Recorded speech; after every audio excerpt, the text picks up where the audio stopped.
Suatu hari Sultan Merah mendapat kabar tentang keresahan rakyatnya di suatu tempat. Lalu beliau mengunjungi tempat tersebut, yaitu sebuah desa di pinggiran Kuta Raja, untuk mengetahui lebih lanjut keluhan rakyatnya.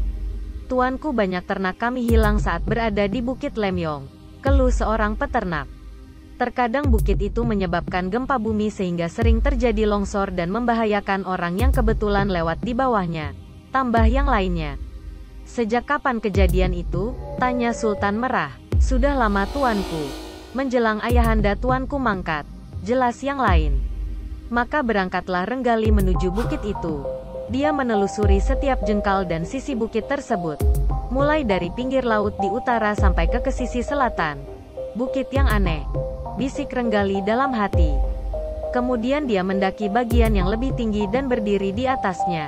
Tiba-tiba dari bagian di bawah kakinya mengalir air yang hangat. Renggali kaget dan melompat ke bawah sambil berguling. Renggali sangat kaget dan diperhatikan dengan seksama bukit itu yang berbentuk kepala ular raksasa walaupun dipenuhi semak belukar dan pepohonan. "Engkaukah itu? Lalu di mana ayahku?" tanya Renggali. Air yang mengalir semakin banyak dan menggenangi kaki Renggali. "Panggillah Sultan Alam. Hamba akan buat pengakuan," isak bukit tersebut. Maka buru-buru Renggali pergi dari tempat aneh tersebut. Sampai di istana hari sudah gelap. Renggali menceritakan kejadian aneh tersebut kepada Sultan. "Itukah naga hijau yang menghilang bersama ayahmu?" tanya Sultan Merah penasaran. "Mengapa dia ingin menemui ayahku? Apakah dia belum tahu Sultan sudah mangkat?" tambah Sultan Merah. Maka berangkatlah mereka berdua ke bukit itu. Sesampai di sana tiba-tiba bukit itu bergemuruh. "Hukumlah hamba, Sultan Merah," pinta bukit itu. "Hamba sudah berkhianat. Hamba pantas dihukum." Lanjutnya, "Hamba sudah mencuri dan menghabiskan kerbau putih hadiah dari Tuan Tapa untuk Sultan Alam yang diamanahkan kepada kami, dan hamba sudah membunuh Raja Linge," jelasnya. Tubuh Renggali bergetar mendengar penjelasan naga hijau. "Bagaimana bisa kamu membunuh sahabatmu sendiri?" tanya Renggali. "Awalnya hamba diperintah oleh Sultan Alam untuk mengantar hadiah berupa pedang kepada sahabat-sahabatnya.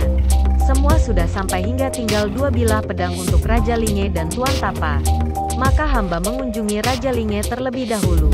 Beliau juga berniat ke tempat Tuan Tapa untuk mengambil obat istrinya. Sesampai di sana Tuan Tapa menitipkan 6 ekor kerbau putih untuk Sultan Alam. Kerbaunya besar dan gemuk. Karena ada amanah dari Tuan Tapa, maka Raja Linge memutuskan ikut mengantarkan ke Kuta Raja. Karena itu kami kembali ke Linge untuk mengantar obat istrinya. Namun di sepanjang jalan hamba tergiur ingin menyantap daging kerbau putih tersebut, maka hamba mencuri 2 ekor kerbau tersebut dan hamba menyantapnya. Raja Linge panik dan mencari pencurinya, lalu hamba memfitnah Kulesi Raja Harimau sebagai pencurinya. Lalu Raja Linge membunuhnya. Saat akan masuk Kuta Raja, Raja Linge membersihkan diri dan bersalin pakaian di tepi sungai. Lalu hamba mencuri 2 ekor kerbau dan menyantapnya, tetapi kali ini Raja Linge mengetahuinya, lalu kami bertengkar dan berkelahi. Raja Linge memiliki kesempatan membunuh hamba tetapi dia tidak melakukannya sehingga hambalah yang membunuhnya," cerita naga sambil berurai air mata. "Maafkanlah hamba. Hukumlah hamba," terdengar isak tangis sang naga. "Mengapa engkau terjebak di sini?" tanya Sultan Merah. Raja Linge menusukkan pedangnya ke bagian tubuh hamba sehingga lumpuhlah tubuh hamba kemudian terjatuh dan menindihnya. Sebuah pukulan Raja Linge ke tanah membuat tanah terbelah dan hamba tertimbun di sini bersamanya, jelas sang naga. Maka berjalanlah mereka berdua mengelilingi tubuh naga untuk mencari pedang milik Raja Linge. Setelah menemukannya, Renggali menarik dengan kuat dan terlepaslah pedang tersebut, namun naga hijau tetap tidak mau bergerak. "Hukumlah hamba, Sultan Merah," pinta naga hijau. "Sudah cukup hukuman yang kamu terima dari Raja Linge. Putranya sudah membebaskanmu.